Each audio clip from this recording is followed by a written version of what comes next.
Hello and welcome to SPMIS Academy. Today we'll analyze important newspaper articles of 17th May 2022.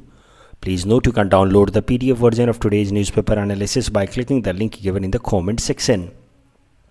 You can also join our WhatsApp group through the link given in the description section for more study materials. This is the list of the topics that we will be covering from today's newspaper. The first article is about the Places of Worship Act 1991 and this topic is important from our syllabus GS paper 2 Indian polity point of view. तो देखिए सबसे पहले इस article का context समझते हैं. This article is related with Gyanvapi mosque that is in Banaras Uttar Pradesh. तो अगर हिस्ट्री की मानी जाए, वैसे ये डिस्प्यूटेड है ऑफ कोर्स, लेकिन अगर कुछ हिस्टोरिकल क्लेम्स माने जाएं तो माना जाता है कि ये जो मॉस्क है ज्ञानवापी मॉस्क इन बनारस, यहाँ पे 2050 साल पहले महाराज विक्रमादित्य ने एक टेंपल बनाया था, लेकिन इस टेंपल को डिमोलिश कर दिया औरंगजेब ने इन 1669 और यहाँ पे ये मॉस्क बना दिया.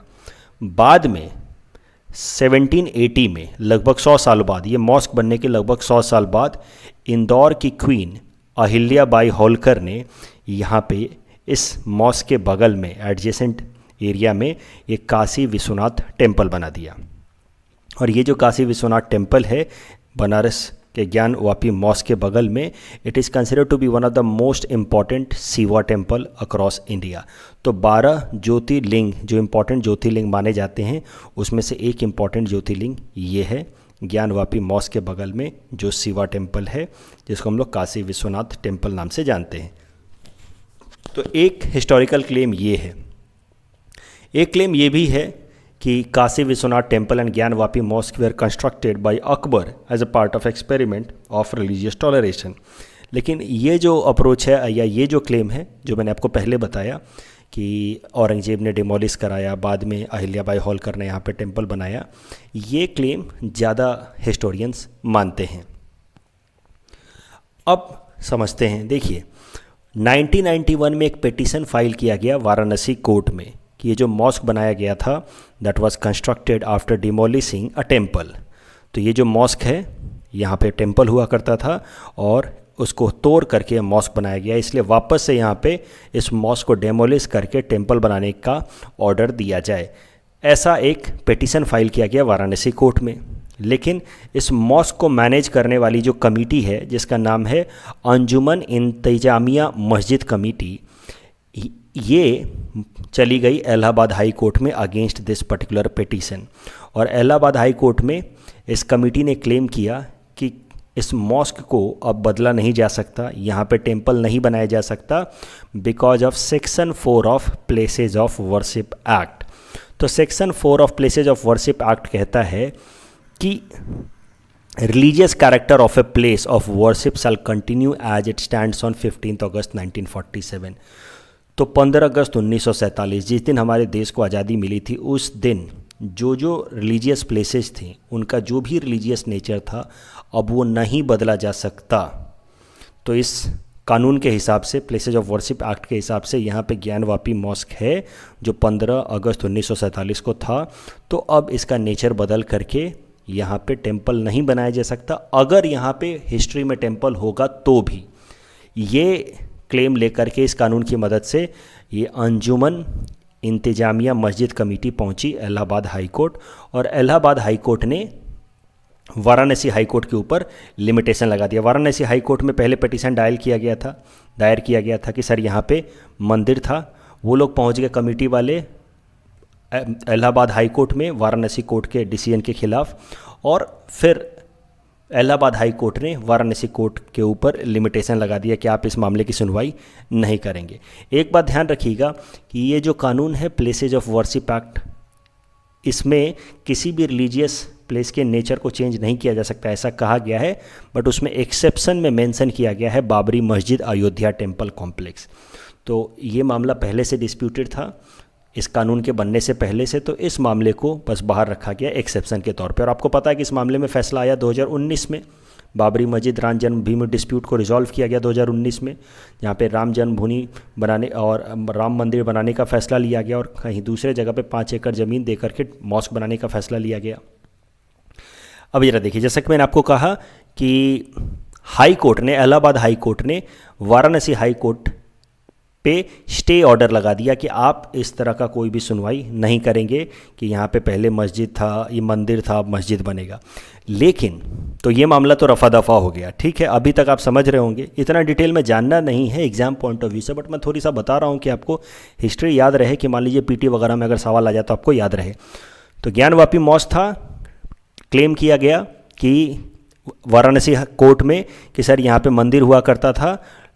ये मस्जिद कमेटी वाले लोग पहुँच गए इलाहाबाद हाई कोर्ट में, section 4 of places of worship act लेकर के इलाहाबाद हाई कोर्ट ने वाराणसी कोर्ट के ऊपर लिमिटेशन लगा दिया कि तुम ऐसी सुनवाई नहीं करोगे, ठीक है।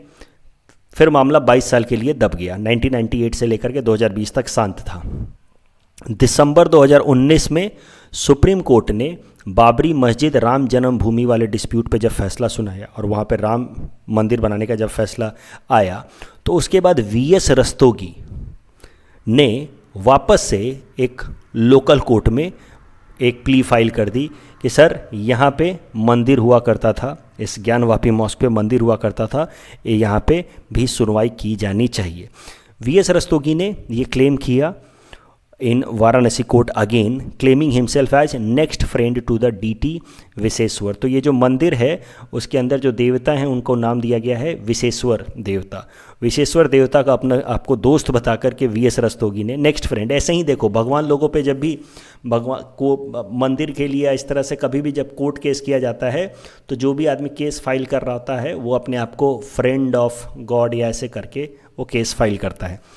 तो इस केस में वीएस रस्तोगी ने इस भगवान विशेश्वर का अपने आप को नेक्स्ट फ्रेंड बता करके फिर से केस फाइल किया कि सर ये जो ज्ञानवापी मॉस्क है यहाँ पे पहले मंदिर हुआ करता था।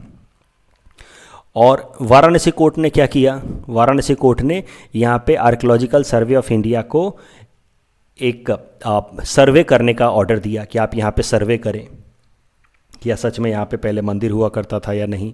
फिर इलाहाबाद हाई कोर्ट ने स्टे ऑर्डर लगा दिया using this places of worship act. तो ये 2 बार हो गया, 2 बार ऐसी बात हो गई, वाराणसी कोर्ट में मामला गया और मस्जिद कमेटी वाले इलाहाबाद हाई कोर्ट से जाकर के उस पर स्टे ऑर्डर लेकर के आ गए। फिर ऐसा मामला हुआ 2022 अप्रैल में। समझिए इस बार क्या हुआ। इस बार क्या हुआ कि ये जो मंदिर और मस्जिद है, मंदिर और मस्जिद है, इसके बीच में एक छोटा सा जगह है जिसका माँ श्रृंगार गौरी स्थल कहते हैं, ठीक है। मंदिर और मस्जिद दोनों के बीच में एक ऐसा जगह है माँ श्रृंगार गौरी स्थल। ये जो माँ श्रृंगार गौरी स्थल है ये साल में बस एक बार खुलता है हिंदू विमेन के लिए, वहाँ पे वो पूजा कर सकती हैं। अप्रैल महीने में बस एक बार खोला जाता है, अदरवाइज़ ये मॉस्क के साइड में है, तो मॉस्क को खोल करके हिंदू वुमेन को पूजा करने की आज़ादी एक बार दी जाती है in the month of April. तो हुआ क्या कि इस बार जब अप्रैल महीने में इसको खोला गया उसके बाद 5 हिंदू औरतों ने एक पिटीशन फाइल कर दिया सुप्रीम कोर्ट में कि ये जो मंदिर, ये जो माँ श्रृंगार गौरी स्थल है इसको परमानेंटली ओपन किया जाए। तो मुद्दा ये है कि इस बार प्लेसेज ऑफ वर्शिप एक्ट का इस्तेमाल नहीं किया गया, इस बार इस्तेमाल किया गया है कि भाई हम इसका नेचर नहीं बदलना चाहते हैं। 2 बार ऐसा बात हो गई कि सर ये मस्जिद था, इसके पहले मंदिर था, इसको बदला जाए। दोनों बार प्लेसेज ऑफ वर्शिप एक्ट का हवाला दे करके स्टे लगा दिया गया वाराणसी कोर्ट पे। अब कोर्ट में मामला पहुंचा है कि माँ श्रृंगार देवी स्थल को परमानेंटली ओपन कर दिया जाए। अब इसके खिलाफ भी अंजुमन इंतजामिया मस्जिद कमेटी पहुंच गई सुप्रीम कोर्ट, ये क्लेम करते हुए कि सर ये मंदिर को नहीं खोला जा सकता है, रीज़न बीइंग ये it will be considered as violation of places of worship act. तो ये जो अंजुमन इंतजामिया मस्जिद कमेटी है इनको बस एक ही कानून अच्छे से इस्तेमाल करते हैं, वो ये है कि violation of places of worship act. तो सर ये स्थल साल में बस एक बार खुलता है, इसको बस एक ही बार खुलना चाहिए, इसको परमानेंटली नहीं खोल सकते। अब इस बार क्या किया है कुछ लोगों ने, उन्होंने एक काउंटर पिटीशन फाइल किया है। They have filed A counter petition against this law itself, places of worship act itself. जरा ध्यान से समझना, ये प्लेसेज ऑफ वर्शिप एक्ट क्या कहता है कि religious character of a place of worship shall continue as it stands on 15 August 1947।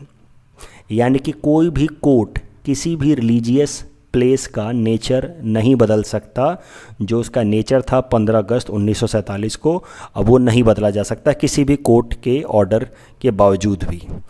अब जो कुछ हिंदू ग्रुप्स हैं उन्होंने इस कानून को ही क्वेश्चन कर दिया है कि सर ये कानून itself is violation of one of the basic structure of the constitution, that is power of judicial review. I hope आपको ये बात तो पता ही है कि सुप्रीम कोर्ट ने केशवनंद भारती केस में basic structure of the constitution का फ्रेमवर्क ले डाउन किया था, और बाद में टाइम टू टाइम उन्होंने डिफाइन किया कि क्या क्या चीज़ें जो हैं वो basic structure of the constitution में आएंगी। उसमें उन्होंने कहा कि जुडिशियल रिव्यू, यानी कि जुडिशियरी का रिव्यू करने का पावर, कि कोई भी कानून कॉन्स्टिट्यूशनल है कि नहीं है, ये पावर अपने आप में बेसिक स्ट्रक्चर है।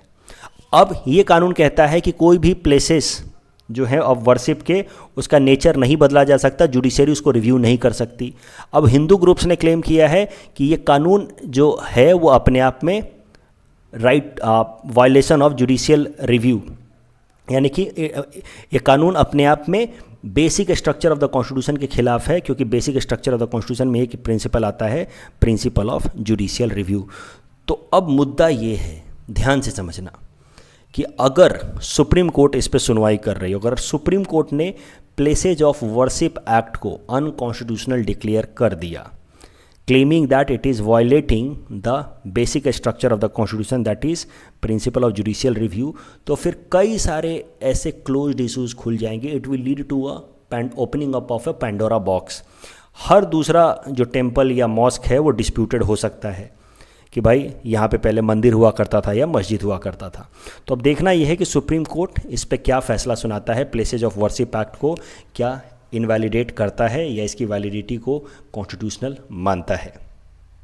मैं एक बार जल्दी से रिवाइज करा दूं, ये ज्ञानवापी मॉस्क और काशी विश्वनाथ टेम्पल आसपास में हैं। 2 बार केस फाइल किया गया हिंदू ग्रुप्स द्वारा कि सर ये मॉस्क में पहले यहाँ पे मंदिर हुआ करता था। दोनों बार केस फाइल किया गया लोकल वाराणसी कोर्ट में, और दोनों बार उस केस पे स्टे लगा दिया इलाहाबाद हाई कोर्ट ने using this places of worship act. Allahabad high court में काउंटर केस किया था इस मस्जिद के कमिटी ने।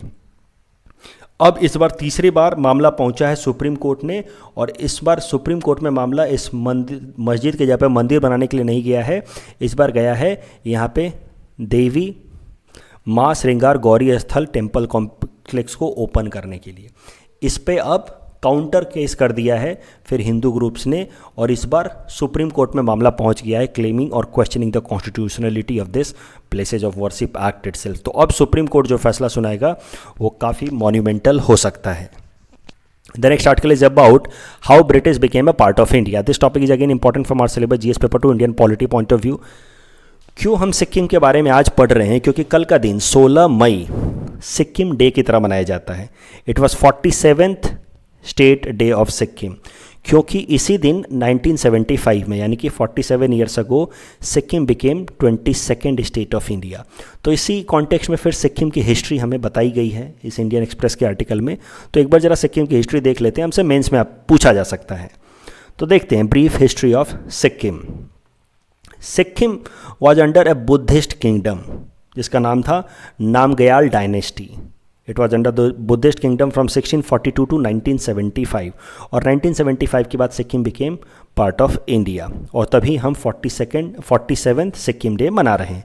अभी देखिए, ब्रिटिशर्स जब इंडिया में रूल कर रहे थे उस टाइम में उन्होंने सिक्किम के जो नामग्याल डायनेस्टी के रूलर्स थे उनके साथ एक अग्रीमेंट साइन किया, जिसके हिसाब से Sikkim was made a protectorate state of British India, and after independence Sikkim became a protectorate state of India.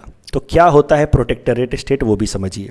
Protectorate state is in general and independent and autonomous state except for the matters of foreign policy.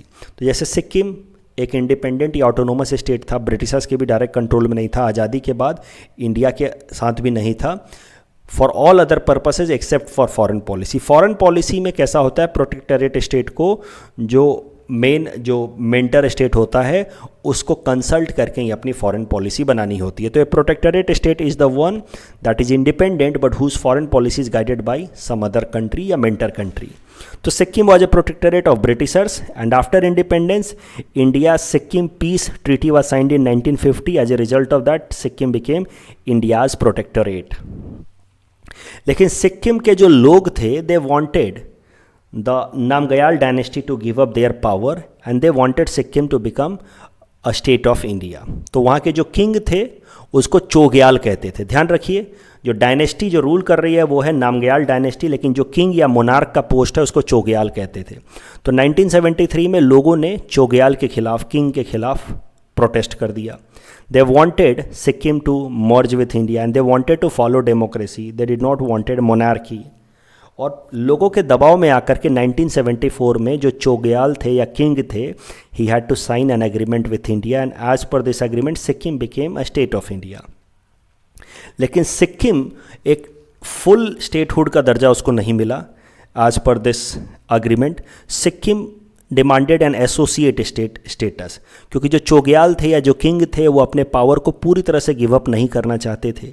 इसी कारण से चोग्याल ने भारत सरकार के साथ जो agreement sign किया उसमें उन्होंने डिमांड किया कि सिक्किम को एक एसोसिएट स्टेट का दर्जा दिया जाए। एसोसिएट स्टेट मतलब जिसके कुछ स्पेशल पावर्स होंगे, जिसमें चोग्याल के पास कुछ स्पेशल प्रिविलेजेज होंगे। तो जैसे जम्मू कश्मीर के पास स्पेशल स्टेटस था 5 अगस्त 2019 तक, वैसे ही सिक्किम को भी कुछ स्पेशल स्टेटस के साथ इंडिया के साथ मर्ज कर लिया गया एज पर दिस अग्रीमेंट। और इस अग्रीमेंट को फुलफिल करने के लिए 35th अमेंडमेंट लाया गया हमारे संविधान में, जिसकी मदद से Sikkim was added to Indian union as an associate state. लेकिन लोग जो थे सिक्किम के, they were not happy with the status of associate state. वो चाहते थे कि मोनार्की पूरी तरह से ख़त्म हो जाए और सिक्किम को फुल स्टेटहुड मिले इंडिया के साथ। और इस कारण से इस 35th अमेंडमेंट के बावजूद भी लोग प्रोटेस्ट करते रहे और लोगों के प्रोटेस्ट के कारण 1 साल बाद ही 36th अमेंडमेंट एक्ट लाना पड़ा। और जो चोग्याल थे, जो किंग थे ऑफ नामग्याल डायनेस्टी, उनको अपनी पावर को पूरी तरह से गिव अप करना पड़ा और 36th अमेंडमेंट ला करके सिक्किम को फुल स्टेट का दर्जा दे दिया गया। और इसके बाद सिक्किम का नाम एक फुल स्टेट की तरह हमारे संविधान के फर्स्ट शेड्यूल में मेंशन कर दिया गया। एक बार क्रोनोलॉजी फिर से देख लेते हैं जस्ट टू अवॉइड कन्फ्यूजन। 1947 से पहले तक ब्रिटिश एरा में Sikkim was a protectorate of British. 1947 से लेकर के 50 तक सिक्किम पूरी तरह से इंडिपेंडेंट था, लेकिन 50 में हमने फ्रेंडशिप एग्रीमेंट साइन करके सिक्किम को इंडिया का प्रोटेक्टरेट बना दिया। 1973 में लोगों ने वहाँ के मोनार्क या चोग्याल के खिलाफ प्रोटेस्ट करना शुरू किया और 1974 में 35th अमेंडमेंट ला करके Sikkim became associate state of India. लेकिन लोग फिर भी प्रोटेस्ट करते रहे और इसी कारण से 1975 में 36th अमेंडमेंट ला करके Sikkim became full state of India. इस टॉपिक के बेसिस पे ये प्रीलिम्स प्रैक्टिस क्वेश्चन हमने आपको दे रखा है। Please attempt this question and you can submit the answer in the comment section. The next article is about landslides in Assam and Arunachal Pradesh. This topic is important from our syllabus GS paper 3 disaster management point of view. देखिए landslide क्या होता है ये तो आपने कहीं ना कहीं ज़रूर पढ़ा होगा, देखा होगा, लेकिन मैं इसका एक टेक्निकल डेफिनेशन देता हूँ। लैंडस्लाइड इज व्हेन सॉइल और the rock is displaced along the slope by gravitational forces. Gravitational forces important है, ध्यान रखना। ये स्लोप है, यहाँ से अगर सॉइल की लेयर या रॉक स्लाइड करना शुरू हो जाए specially because of the gravitational pull down, तो इसको हम लोग कहते हैं लैंडस्लाइड। लैंडस्लाइड नेचुरल फैक्टर से भी होता है, जैसे कि हेवी रेनफॉल या अर्थक्वेक से। मैन मेड फैक्टर से भी हो सकता है, डिफॉरेस्टेशन, अगर पेड़ पौधे आप काटें, माइनिंग करें तो भी लैंडस्लाइड हो सकता है।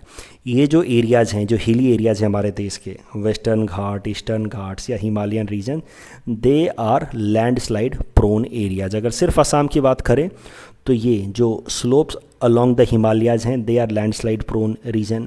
ये जो कार्बी एंगलोंग वाला एरिया है ये भी लैंडस्लाइड प्रोन रीजन है, या दीमा हसाव या कछार वाले रीजन, या फिर थोड़ा बहुत कामरूप डिस्ट्रिक्ट के ये सदर्न पार्ट में भी लैंडस्लाइड्स होते हैं। तो ये 4 मेन लैंडस्लाइड प्रोन एरियाज़ हैं असम के। अगर लैंडस्लाइड के कॉजेज देखें, टेक्निकल कॉजेज, जो आपसे ज्योग्राफी में पूछा जा सकता है कि लैंडस्लाइड होने के लिए कौन कौन से फैक्टर्स ज़रूरी हैं। तो 3 मुख्य फैक्टर हैं लैंडस्लाइड होने के लिए। एक तो जो स्लोप ऑफ द हिल्स होना चाहिए वो 40 डिग्री या उससे ज़्यादा होना चाहिए, यानी कि ये जो स्लोप है ये 40 डिग्री या उससे ज़्यादा हो। उसके अलावा हाई इंटेंसिटी रेनफॉल हो, बहुत ज़्यादा बारिश होनी चाहिए, तभी लैंडस्लाइड होता है इन जनरल। देखो बारिश के साथ साथ कभी कभार क्लाउड बर्स्ट हो जाता है आसाम में, तब जाकर के लैंड स्लाइड होता है। होता क्या है कि जैसे हवाएं ऐसे चल रही हैं तो because of the hills this wind is और wind packet is force to move up, ये तो आपने बेसिक ज्योग्राफी में पढ़ रखा होगा। When this wind packets are force to move up their temperature comes down, और जब विंड पैकेट की टेम्परेचर नीचे चली आती है, कम हो जाती है, तो उसका मॉइस्चर होल्ड करने का कैपेसिटी घटने लगता है, और जब मॉइस्चर होल्ड करने का कैपेसिटी घटने लगता है तो स्टार्ट्स रेनिंग। और यही कारण है कि हिली एरिया में बारिश ज़्यादा होती है। When wind is moving from the windward side, ये है विंडवर्ड साइड, तो विंडवर्ड साइड में खूब बारिश होती है, लीवर्ड साइड में बारिश कम होती है, क्योंकि जैसे जैसे विंड पैकेट्स एयर पैकेट्स ऊपर जाते हैं टेम्परेचर कम होता है एयर पैकेट का, और फिर मॉइस्चर कैरिंग कैपेसिटी कम होता है और रेनफॉल ज़्यादा होती है। जैसे रेनफॉल होगा, स्लोप 40 डिग्री सेल्सियस से ज़्यादा है, यहाँ पे लैंडस्लाइड होने के चांसेस बढ़ जाते हैं। और एक तीसरा फैक्टर भी है जो लैंडस्लाइड होने के लिए चाहिए, नेचुरल फैक्टर, वो है क्ले कंटेंट ज़्यादा होना चाहिए, तब जाकर के लैंडस्लाइड होता है। क्ले कंटेंट से होता क्या है कि वाटर रिटेंशन कैपेसिटी बढ़ जाती है। क्ले देखो, जितना सैंड में सैंड में वाटर कम रिटेन होता है, ये तो आप जानते होंगे, लेकिन जो क्ले होता है उसकी ग्रेन साइज छोटी होती है, और ग्रेन साइज छोटी होने के कारण उसमें वाटर ज़्यादा रिटेन कर पाता है वो, और वाटर ज़्यादा रिटेन करता है यानी कि उसकी ड्रेनेज पुअर है, वाटर रिटेंशन ज़्यादा है। तो अगर क्ले यहाँ पे है या लोम ज़्यादा है लेकिन सैंड कम है, यानी कि क्ले और लोम ज़्यादा हो, तो जब बारिश होगी ना तो बारिश का पानी यहाँ पे अटक जाता है, हेवी हो जाता है, और इस कारण से वाटर रिटेंशन यहाँ पे हाई होगा अगर, क्योंकि यहाँ पे अगर क्ले ज़्यादा है तो वाटर रिटेंशन हाई होने के कारण इसका वजन बढ़ जाएगा, और फिर हो सकता है कि यहाँ से लैंडस्लाइड शुरू हो जाए। तो 3 फैक्टर्स चाहिए। पहला तो 40 डिग्री से ज़्यादा आपका स्लोप होना चाहिए, हाई इंटेंसिटी रेनफॉल, और तीसरा जो अपर एरिया है वहाँ पे क्ले या लोम कंटेंट ज़्यादा होता है, तो वहाँ के वाटर रिटेंशन कैपेसिटी बढ़ जाती है। आप देखते हैं ना, कुछ कुछ मिट्टी में पानी आराम से नीचे चला जाता है, कुछ कुछ मिट्टी में पानी वहाँ पे इकट्ठा हो जाता है। तो ऐसा मिट्टी जहाँ पे पानी आराम से इकट्ठा हो जाए और उसको सॉइल को हेवी कर दे, तो वैसे होते हैं क्ले या लोम, और क्ले या लोम होगा यहाँ पे, तो फिर लैंडस्लाइड्स होंगे। और इसी से रिलेटेड ये न्यूज़ है, अरुणाचल प्रदेश में और असम के डीमा हसाओ रीजन में लैंडस्लाइड्स हुए हैं, मैसिव लैंडस्लाइड्स हुए हैं, that has cause damage to life and property. The next article is about initiative taken to boost digital learning in Assam. This topic is important from our syllabus GS paper 5 Assam issues point of view. तो देखो, असम सरकार ने इन्फोसिस के साथ एक MOU sign किया है, जिसके अंतर्गत इन्फोसिस एक डिजिटल लर्निंग प्लेटफॉर्म लॉन्च करेगा असम के लिए। उस डिजिटल लर्निंग प्लेटफॉर्म का नाम होगा इन्फोसिस स्प्रिंग बोर्ड। ये जो इन्फोसिस स्प्रिंग बोर्ड होगा वो आसाम के जो स्कूल्स हैं वहाँ पे लर्निंग प्रोसेस को ज़्यादा डिजिटलाइज करने में मदद करेगा। This Infosys spring board portal has been developed in line with national education policy 2020। It is an initiative under corporate social responsibility of Infosys. तो पीटी में सीधा सीधा आपसे पूछा जा सकता है, इस तरह के सवाल आए हैं पिछले बार भी APSC पीटी में, इस बार भी पूछा जा सकता है कि डिजिटल पेडागोगी को प्रमोट करने के लिए असम सरकार ने 2022 में कौन सी कंपनी के साथ एक अग्रीमेंट साइन किया था, और 4 ऑप्शन दे देगा, इन्फोसिस, TCS, लाइक दैट। तो correct answer would be Infosys. या मेंस में भी कभी मान लीजिए नेशनल एजुकेशन पॉलिसी पे या डिजिटल लर्निंग पे सवाल आ जाए तो आप इसको एक पासिंग रेफरेंस में लिख सकते हैं कि recently government of Assam signed an agreement with Infosys to launch Infosys spring board, a digital learning portal in order to promote digital learning in Assam. The next article is about Devasahayam Pillai. ये जो आर्टिकल है ये आपसे एटमैक्स प्रीलिम्स में पूछा जा सकता है, पीटी पर्सपेक्टिव से याद रखना। पहले तो यह बात समझो, वेटिकन सिटी के बारे में तो आप जानते ही होंगे, एक छोटा सा, in fact it is the smallest country in the world. It is a state in Europe and it is considered to be the smallest independent state in the world. यहाँ पे जो पोप हैं, जो रिलीजियस लीडर, क्रिश्चियनिटी के religious leader हैं, he is considered to be the political and religious leader of this Vatican City. तो छोटा सा एरिया है, तो देश का दर्जा मिला हुआ है, थियोक्रेटिक स्टेट कह सकते हैं। थियोक्रेटिक स्टेट मतलब rule done in the name of God. तो कैसे हम डेमोक्रेसी हैं वैसे ही यहाँ पे थियोक्रेसी है, रूल ऑफ गॉड, और गॉड के बिहाफ पे पोप रूल करते हैं, ठीक है। अभी पोप कैसा है कि हर साल कुछ लोगों को सेंटहुड देते हैं। ये मतलब पुराने ज़माने से ही जो लोग क्रिश्चियनिटी में हैं, जिन्होंने ह्यूमैनिटी के लिए अच्छा काम किया, उसको सेंटहुड का दर्जा दिया जाता है। उसी से रिलेटेड ये न्यूज़ है। पोप ने हाल फिलहाल में देवस्यम पिल्लाई जी को, जो इंडिया के 18th सेंचुरी के सेंट थे, इनको सेंटहुड का दर्जा दिया है। देवश्याम Pillai 18th century Hindu convert to Christianity has become the first member to be given sainthood, first Indian layman। Layman माने देखो, एक होता है क्रिश्चियनिटी के अंदर पहले से पोप द्वारा रिकॉग्नाइज्ड सेंट, उनको फिर वेटिकन सिटी के अंदर सेंटहुड देना एक अलग बात होती है। देवश्याम पिल्लाई इंडियन क्रिश्चियन, तमिलनाडु को बिलोंग करते थे। 1712 में इनका जन्म हुआ था। ये हिंदुइज्म से कन्वर्ट हुए थे क्रिश्चियनिटी में।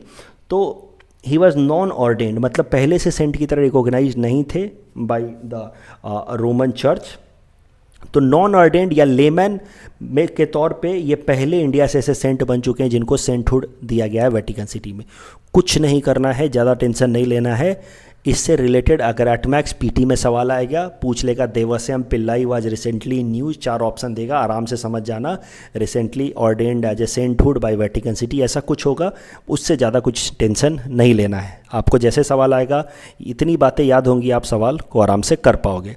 कल जो मैंने आपको प्रैक्टिस क्वेश्चन दिया था उसका आंसर देख लेते हैं। ये दोनों स्टेटमेंट गलत है, तो the correct answer is option D. और अगर इसको मैच करें तो लुम्बिनी इज़ बर्थ प्लेस, बोध गया इज़ निर्वाण, कुशीनगर इज परिनिर्वाण, यानी कि death, and Sarnath is first sermon. So the correct answer is option B. That's all from our side for today. Thanks for watching.